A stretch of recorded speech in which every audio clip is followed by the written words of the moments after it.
Welcome back to എംഫേവർ learning app. 2024 ജനുവരി ഫെബ്രുവരി ലേറ്റസ്റ്റ് ആയിട്ട് വരുന്ന PSC ചോദിക്കാൻ ഇടയുള്ളതായ ചില ചോദ്യങ്ങൾ. ഇതിപ്പോൾ ഒരുപക്ഷെ നിങ്ങളിപ്പോൾ പഠിക്കുന്നതുകൊണ്ട് ഇനി അടുത്ത് വരാനിരിക്കുന്ന പരീക്ഷയ്ക്ക് തന്നെ ചോദിക്കണമെന്നില്ല. അതിനുശേഷം വരുന്ന പല പരീക്ഷകൾക്കും ചോദിച്ചേക്കാവുന്ന ട്രെൻഡിങ് ചോദ്യങ്ങളാണ്. ഓക്കെ, അപ്പോൾ ഈ ക്ലാസ്സിന്റെ നോട്ട് നമ്മുടെ എംഫേവർ കേരള PSC ടെലഗ്രാം ചാനലിലും അവൈലബിൾ ആയിരിക്കും. ടെലഗ്രാമിൽ എംഫേവർ കേരള PSC എന്ന് സെർച്ച് ചെയ്ത് ജോയിൻ ചെയ്തുകൊള്ളുക. ആദ്യ ചോദ്യം ശ്രദ്ധിക്കാം. സാഹിത്യ അക്കാദമി സാർവദേശീയ സാഹിത്യോത്സവത്തിന്റെ വേദി. അപ്പോൾ സ്വാഭാവികമായിട്ടും ഈ ഒരു ചോദ്യം നമുക്ക് വലിയ ബുദ്ധിമുട്ടുണ്ടാക്കുന്നില്ല. കാരണം കേരള സാഹിത്യ അക്കാദമി സ്ഥിതി ചെയ്യുന്നത് തൃശ്ശൂരിലാണ്. അവരുടെ സാർവദേശീയ സാഹിത്യോത്സവം 2024 ജനുവരിയിലാണ് നടന്നത്. ഓക്കെ, അപ്പോൾ തൃശ്ശൂരിലാണ് അതിൻ്റെ വേദി. മാത്രമല്ല, കേന്ദ്ര സർക്കാർ സാധാരണക്കാർക്ക് ലഭ്യമാക്കുന്ന കിലോഗ്രാമിന് 29 രൂപയുള്ള ഭാരത് അരി കേരളത്തിൽ ആദ്യമായി വിതരണം ചെയ്തതും തൃശ്ശൂരിലാണ്. നമ്മുടെ സുരേഷ് ഗോപി ലോക്സഭയിലേക്ക് മത്സരിക്കുന്നതും തൃശ്ശൂരിങ്ങ് പിടിക്കാൻ തൃശ്ശൂർ തന്നെയാണ് അല്ലേ. അപ്പോൾ അതൊക്കെ നോക്കിക്കൊള്ളുക. ഇനി UAE, യുണൈറ്റഡ് അറബ് എമിറേറ്റ്സ്, UAEയുടെ യുവജനകാര്യ മന്ത്രിയായി നിയമിതനായ ബഹിരാകാശ സഞ്ചാരി. ഈ ചോദ്യം PSC മുന്നേ ചോദിച്ചിട്ടുണ്ട്. എങ്ങനെയാണെന്നറിയാവോ? UAEയുടെ ആദ്യ ബഹിരാകാശ സഞ്ചാരി, ലേറ്റസ്റ്റ് കഴിഞ്ഞ വർഷങ്ങളിൽ ഉണ്ടായ ചോദ്യമാണ്. സുൽത്താൻ അൽ നയാദി. സുൽത്താൻ അൽ നയാദി. ഓക്കെ, അത് ഓർത്തുകൊള്ളണം. അദ്ദേഹത്തെ അവിടുത്തെ യുവജനകാര്യ മന്ത്രിയാക്കി മാറ്റി. ജനുവരി 9 ദിവസമാണ്. എന്താണ് പ്രവാസി ഭാരതീയ ദിവസം? ജനുവരി 9 ആ ജനുവരി 9 പ്രാധാന്യം നിങ്ങൾക്കറിയോ? 1915 ജനുവരി 9 സൗത്ത് ആഫ്രിക്കയിൽ നിന്നുമുള്ള തൻ്റെ കർമ്മമണ്ഡലം ഒഴിവാക്കിക്കൊണ്ട് ഇന്ത്യയിലേക്ക് ഗാന്ധി കാലുകുത്തിയത്. അപ്പോൾ അതുകൊണ്ട് തന്നെ ഈ ജനുവരി 9 നമ്മൾ പ്രവാസി ഭാരതീയ ദിവസമായി പ്രഖ്യാപിച്ചിരിക്കുകയാണ്. ഈ ഒരു ദിവസത്തിന്റെ പ്രത്യേകത കേന്ദ്ര സർക്കാർ എടുത്തു പറയുന്നത് എന്തിനു വേണ്ടിയാണ് ഇത് ആചരിക്കുന്നത്?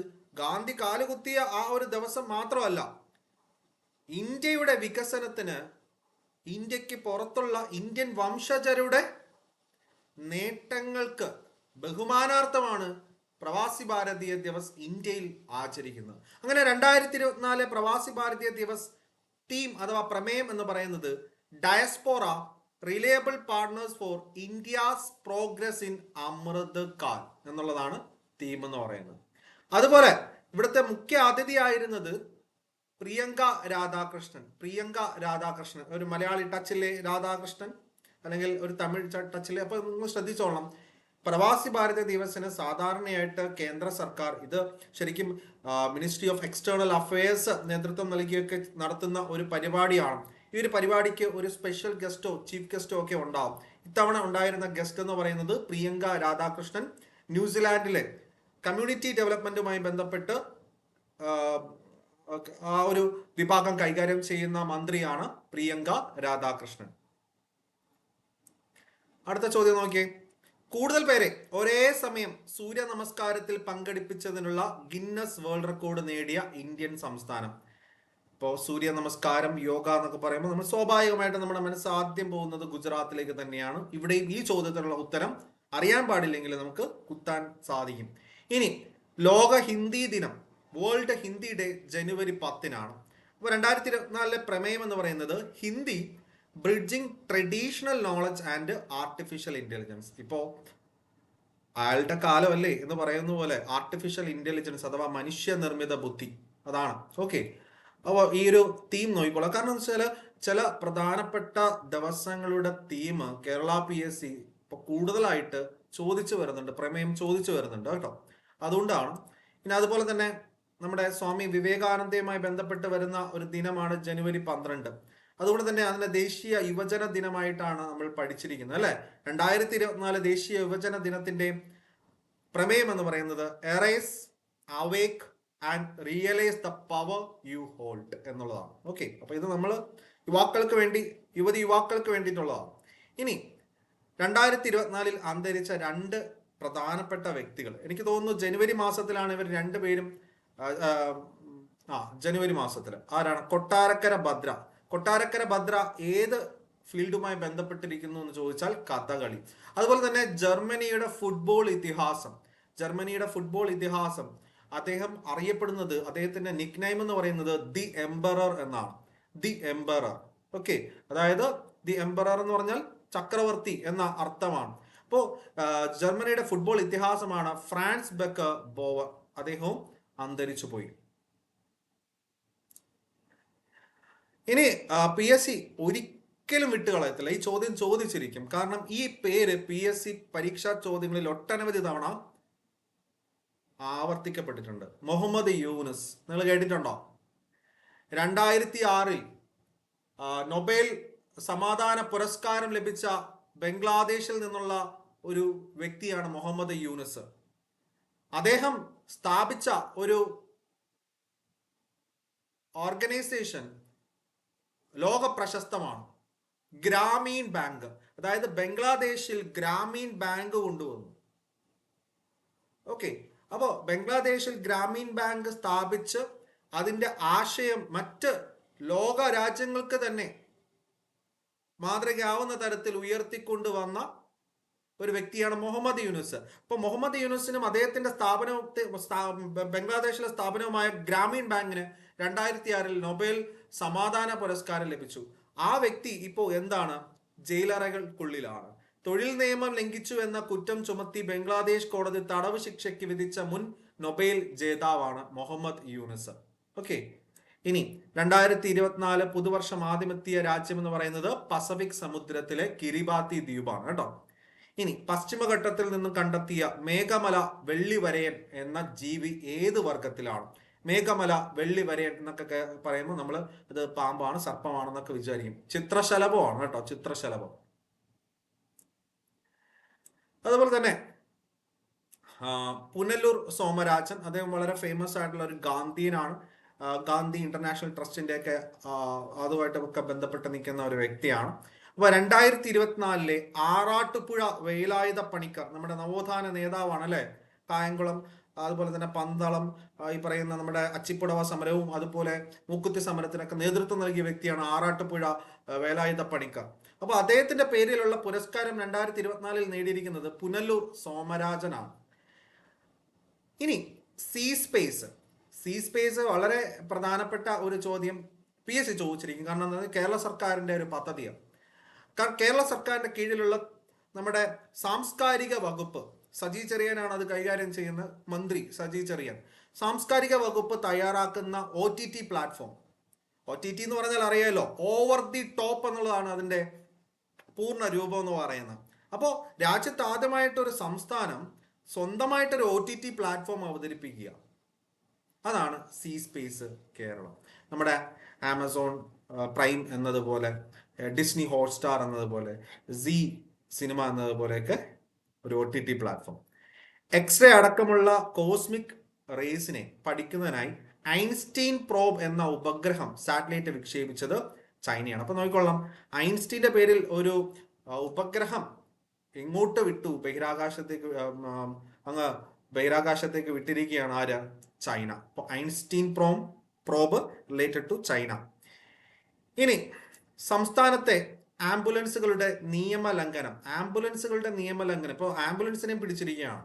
കണ്ടെത്തുന്നതിന് വേണ്ടി മോട്ടോർ വാഹന വകുപ്പ് ആരംഭിച്ച പരിശോധനയാണ് operation safety to save life എന്നുള്ളത്. Operation safety to save life.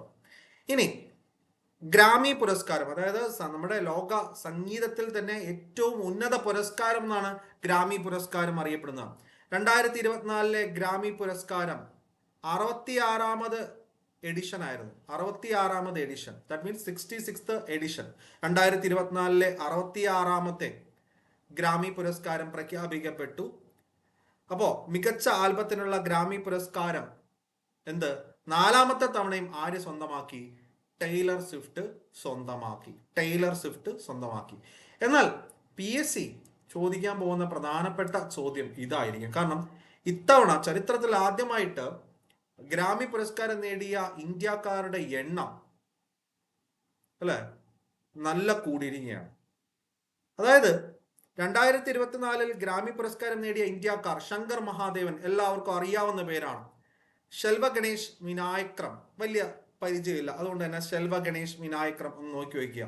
ഇനി ഗണേഷ് രാജഗോപാൽ വയലിൻ വിദഗ്ധനാണ്. സാക്കിർ ഹുസൈനെ എല്ലാവർക്കും അറിയാം, ഉസ്താദ് സാക്കിർ ഹുസൈൻ തബല. ഇനി രാകേഷ് ചൗരസ്യ, അതായത് ചൗരസ്യ എന്ന് പറയുമ്പോൾ തന്നെ നമ്മൾ പണ്ട് മുതലേ പഠിക്കുന്നുണ്ട്, പുല്ലാങ്കുഴൽ അഥവാ ഫ്ലൂട്ട് വിദഗ്ധനാണ്. രാകേഷ് ചൗരസ്യ ഉണ്ട്. അതുപോലെ ഹരിപ്രസാദ് ചൗരസ്യ ഉണ്ട്. ചൗരസ്യ എന്ന് പറയുമ്പോൾ തന്നെ അതിൻ്റെ അകത്ത് ഫ്ലൂട്ടുമായിട്ട് ബന്ധപ്പെട്ട 2 വ്യക്തികളെ മാത്രമേ നമ്മൾ ഇന്ത്യയിലെ കലകളുമായിട്ട് പഠിക്കുന്നുള്ളൂ. ഒന്ന് രാകേഷ് ചൗരസ്യ, ഒന്ന് ഹരിപ്രസാദ് ചൗരസ്യ, ഹരി ചൗരസ്യ. ഓക്കെ, അപ്പോ ശങ്കർ മഹാദേവൻ. പിന്നെ വേറൊരു കാര്യം കൂടെ ഉണ്ട് കേട്ടോ, സാക്കിർ ഹുസൈന് 3 അവാർഡുകളാണ് ലഭിച്ചത്. സാക്കിർ ഹുസൈന് 3 അവാർഡുകളാണ് ലഭിച്ചത് ഇത്തവണ. അപ്പോ ശ്രദ്ധിക്കണം, ശങ്കർ മഹാദേവൻ, ശെൽവ ഗണേഷ് വിനായക്രം, ഗണേഷ് രാജഗോപാലൻ, സാക്കിർ ഹുസൈൻ 3 അവാർഡുകൾ ലഭിച്ചു. ശേഷം രാകേഷ് ചൗരസ്യ. ഈ ശങ്കർ മഹാദേവൻ അതുപോലെ തന്നെ സാക്കിർ ഹുസൈൻ ഇവർക്കൊക്കെ ഗ്രാമീൺ പുരസ്കാരം നേടാൻ കാരണമായ ആൽബം ഉണ്ട്. അതാണ് ഡിസ് മൊമെന്റ് എന്നുള്ളത്. ഡിസ് മൊമെന്റ് അത് നോക്കിക്കോളാം. ഇനി നമ്മുടെ സംസ്ഥാന മുഖ്യ വിവരാവകാശ കമ്മീഷണർ, ദാറ്റ് മീൻസ് നമ്മുടെ കേരള സംസ്ഥാനത്തിന്റെ ചീഫ് ഇൻഫർമേഷൻ കമ്മീഷണറായ വിശ്വാസ് മേത്തയുടെ ആത്മകഥ അതിജീവനം എന്നുള്ളതാണ്. അതിജീവനം വേറെ പണിയൊന്നുമില്ലാതെ അവിടെ ഇരുന്ന് ആത്മകഥ എഴുതിക്കൊണ്ടിരിക്കുക അല്ലേ എന്ന് നിങ്ങൾ ചിന്തിക്കുന്നുണ്ടോ അല്ലെ? അപ്പോ ശ്രദ്ധിക്കുക, വിശ്വാസ് മേത്തയുടെ ആത്മകഥ അതിജീവനം എന്നുള്ളതാണ്. അതിജീവനം. ഇനി നമുക്ക് നോക്കാം. ഇത് ഞാൻ ആദ്യമേ പറഞ്ഞാണ്, കേന്ദ്ര സർക്കാർ കേന്ദ്ര ബഡ്ജറ്റിന്റെ അടിസ്ഥാനത്തിൽ സാധാരണക്കാർക്കായിട്ട് 29 രൂപയ്ക്ക്, കിലോഗ്രാമിന് 29 രൂപയ്ക്ക് ഭാരത് അരി നൽകുന്നു. അത് ആദ്യമായിട്ട് അവതരിപ്പിച്ചത് കേരളത്തിൽ തൃശ്ശൂരിലാണ്. 1ാം ക്ലാസ് മുതൽ 10ാം ക്ലാസ് വരെയുള്ള ന്യൂനപക്ഷ വിദ്യാർത്ഥികൾക്കായി, അതായത് ന്യൂനപക്ഷം എന്ന് പറഞ്ഞാൽ മൈനോറിറ്റി അല്ലെ, അവർക്കായി ആരംഭിക്കുന്ന പ്രീ മെട്രിക് സ്കോളർഷിപ്പാണ് മാർഗദീപം എന്ന് പറയുന്നത്. പൊതുവിദ്യാഭ്യാസ വകുപ്പിന്റെ ആണ്. ഇനി മുതിർന്ന പൗരന്മാരുടെ മാനസിക ശാരീരിക സൗഖ്യം ഉറപ്പാക്കി ചെലവ് കുറഞ്ഞ വിശ്രമ കേന്ദ്രങ്ങൾ ആരംഭിക്കുന്ന പദ്ധതി കേരള സർക്കാരിന്റെയാണ്. വാർദ്ധക്യ സൗഹൃദ ഭവനം. ഇതൊക്കെ വളരെ വാർദ്ധക്യ സൗഹൃദ ഭവനം വളരെ ഈസി ആയിട്ട് നമുക്ക് മനസ്സിൽ വെക്കാവുന്ന കാര്യമാണ്. ഇനി ലേറ്റസ്റ്റ് ആയിട്ടുള്ള ഒരു ചോദ്യമാണ്, മരണാനന്തര ബഹുമതിയായി ഓണററി ഗ്രാൻഡ് മാസ്റ്റർ പദവി ലഭിച്ച അവിഭക്ത ഇന്ത്യയിലെ ചെസ് ഇതിഹാസം. അതായത് ഇന്ത്യയും പാകിസ്ഥാനും ഒന്നിച്ചായിരുന്ന ഒരു കാലഘട്ടം. അന്ന് ഒരു ചെസ് ഇതിഹാസം ഇന്ത്യക്ക് ഉണ്ടായിരുന്നു. അദ്ദേഹം പിന്നെ വിഭജനത്തിന് ശേഷം പാകിസ്ഥാനിലേക്ക് പോയി. അപ്പൊ അദ്ദേഹത്തിന് മരണാനന്തര ബഹുമതിയായിട്ട് ഓണററി ഗ്രാൻഡ് മാസ്റ്റർ പുരസ്കാരം ലഭിച്ചിരിക്കുകയാണ്. മാലിക് മിർ സുൽത്താൻ ഖാൻ. എന്താണ്? മാലിക് മിർ സുൽത്താൻ ഖാൻ. നമ്മുടെ എന്താണ് ഇപ്പോ ഒരു കാലത്ത് അൺഡിവൈഡഡ് ഇന്ത്യയുടെ ഭാഗമായിരുന്നു. അവസാനം എന്തായി? പാകിസ്ഥാനിലേക്ക് പോയി. ഓക്കെ, ഇപ്പൊ ഗ്രാൻഡ് മാസ്റ്റർ പദവി ലഭിക്കുന്നത് ചെസ്സിലാണല്ലോ. ആനന്ദ് അങ്ങനെയുള്ള ആൾക്കാർക്കൊക്കെയാണ് ഗ്രാൻഡ് മാസ്റ്റർ പദവി. ഇനി 2026 ഫിഫ ഫുട്ബോൾ ലോകകപ്പ്. കഴിഞ്ഞ ഫിഫ ലോകകപ്പ് ഖത്തറിൽ വെച്ച് നടന്നു. ഫൈനലിൽ ഫ്രാൻസിനെ അർജന്റീന തോൽപ്പിച്ചു. ലയണൽ മെസ്സി കപ്പ് ഉയർത്തി. ഇനി 2026 ഫിഫ ലോകകപ്പ് ഏത് രാജ്യങ്ങളിൽ വെച്ചാണ് നടത്തുന്നത് നിങ്ങൾ നോക്കിയിട്ടുണ്ടോ? 3 രാജ്യങ്ങളാണ്. 3 വലിയ വടക്കേ അമേരിക്കൻ രാജ്യങ്ങളായ കാനഡ, USA, മെക്സിക്കോ. എന്നാൽ ഫൈനൽ നടക്കാൻ പോകുന്നത് നമ്മുടെ അമേരിക്കയിലെ മെറ്റ് ലൈഫ് സ്റ്റേഡിയമാണ്. അമേരിക്കയിലെ ന്യൂ ജേഴ്സിയിൽ സ്ഥിതി ചെയ്യുന്ന met life stadium. Okay,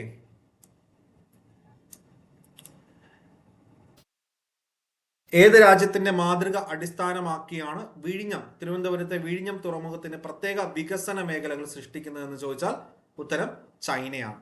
China. സംവരണ സമുദായങ്ങളിലെ മികച്ച പാർലമെന്റേറിയനുള്ള പ്രഥമ അംബേദ്കർ അയ്യങ്കാളി പുരസ്കാരത്തിന് അർഹനായത് കൊടിക്കുന്നിൽ സുരേഷാണ്. കൊടിക്കുന്നിൽ സുരേഷ്. ഇനി ഇത് സ്ഥിരം PSC ചോദ്യമാണ്. Mathrubhumi book of the year പുരസ്കാരം. 2024 Mathrubhumi book of the year പുരസ്കാരം നേടിയിരിക്കുന്നത് അതൊരു വനിത കൂടി ആയതുകൊണ്ടാണ് നമുക്ക് അവിടെ വളരെ പ്രധാനം. ദേവിക രേഖെ. അവരുടെ നോവൽ എന്ന് പറയുന്നത് ക്വാർട്ടർ ലൈഫ്. ക്വാർട്ടർ ഹാഫ് നമ്മൾ പറയില്ല, ക്വാർട്ടർ ഷവർമ അല്ല, ക്വാർട്ടർ ഷവായി, ഹാഫ് അൽഫാം എന്നൊക്കെ പറയുമ്പോൾ ക്വാർട്ടർ ലൈഫ് എന്നുള്ളതാണ്. ഇനി 71ാമത് മിസ് വേൾഡ്, അതായത് ശരിക്കും 2023 മിസ് വേൾഡ് മത്സരമാണ് 2024 നടക്കാൻ പോകുന്നത്. ശ്രദ്ധിക്കണം, ഇങ്ങനെയും ചോദിക്കും. 2023 മിസ് വേൾഡ് മത്സരത്തിന്റെ വേദി 2023 മിസ് വേൾഡ് 2024 നടക്കാൻ പോകുന്നത്. 71ാമത് എഡിഷൻ. അതുകൊണ്ടാണ് 71ാമത് എഡിഷൻ എന്ന് ചോദിക്കുക. അപ്പോൾ അതിന് ആതിഥേയത്വം വഹിക്കുന്നത് വെന്യൂ എന്ന് പറയുന്നത് ഇന്ത്യയിലെ മുംബൈ ആണ്. ഇനി അന്താരാഷ്ട്ര 2020 ക്രിക്കറ്റിൽ ഏറ്റവും കൂടുതൽ സെഞ്ചുറി നേടുന്ന താരമെന്ന രോഹിത് ശർമ്മയുടെ റെക്കോർഡിനൊപ്പം എത്തിയ താരം. രോഹിത് ശർമ്മ 2020 5 സെഞ്ചുറികളാണ് നേടിയത്. ആ 5 സെഞ്ചുറികൾക്ക് ഒപ്പം വന്ന് നിൽക്കുകയാണ് ആര്? ഓസ്ട്രേലിയയുടെ ഗ്ലെൻ മാക്സ്വെൽ.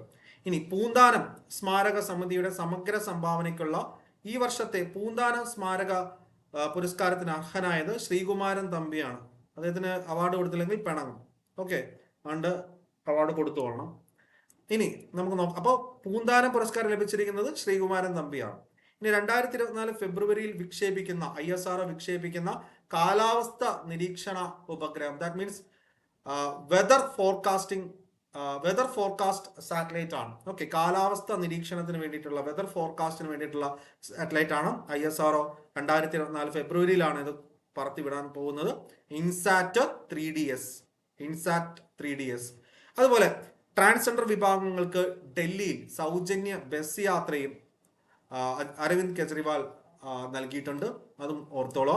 ഇനി ഇപ്പൊ ലേറ്റസ്റ്റ് ആയിട്ട് ഈ കഴിഞ്ഞ ദിവസം തന്നെ നമുക്ക് പറയേണ്ട ഒരു പ്രധാനപ്പെട്ട കാര്യമാണ്. നമ്മളെ പ്രധാനമന്ത്രി നരേന്ദ്രമോദിയൊക്കെ പങ്കെടുത്ത ഒരു കാര്യമാണ്. UAE അബുദാബിയിൽ ആദ്യത്തെ ഹിന്ദു ക്ഷേത്രം നിലവിൽ വരുന്നു. അപ്പോൾ ആ ഹിന്ദു ക്ഷേത്രമാണ് ഏത്? ബാബ്സ് ഹിന്ദു ക്ഷേത്രം. ഓക്കെ, അത് UAE എവിടെയാണെന്ന് ചോദിച്ചാൽ അബുദാബിയിലാണ്. 2024-25, അതായത് സാമ്പത്തിക വർഷം 2024 ഏപ്രിൽ 1 ആരംഭിച്ച് 2025 മാർച്ച് 31 അവസാനിക്കുന്ന സാമ്പത്തിക വർഷത്തിൽ RBI ലക്ഷ്യമിടുന്ന സാമ്പത്തിക വളർച്ച 7%. സംസ്ഥാനത്തെ ആദ്യ സൗജന്യ വൈഫൈ പാർക്ക് എവിടെ വരുന്നു? കോഴിക്കോട്ടെ മാനാഞ്ചിറ സ്ക്വയറിൽ. ഇനി കോടതികളിൽ ഫീസ് സംബന്ധിച്ച് പഠനം നടത്തി റിപ്പോർട്ട് സമർപ്പിക്കാൻ സംസ്ഥാന സർക്കാർ നിയോഗിച്ച കമ്മിറ്റിയുടെ അധ്യക്ഷൻ, അതാണ് ജസ്റ്റിസ് VK മോഹനൻ കമ്മിറ്റി.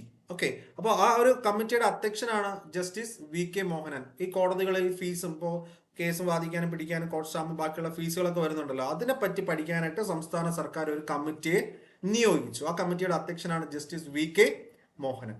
ഇനി ഏകദിന ക്രിക്കറ്റ് ചരിത്രത്തിൽ ശ്രീലങ്കയ്ക്ക് വേണ്ടി ആദ്യമായിട്ട് ഡബിൾ സെഞ്ചുറി അഥവാ ഇരട്ട സെഞ്ചുറി. ഇപ്പൊ രോഹിത് ശർമ്മ 3 തവണ ഇരട്ട സെഞ്ചുറി നേടിയിട്ടുണ്ട്. സച്ചിൻ ടെണ്ടുൽക്കർ 1 തവണ, അല്ലെ?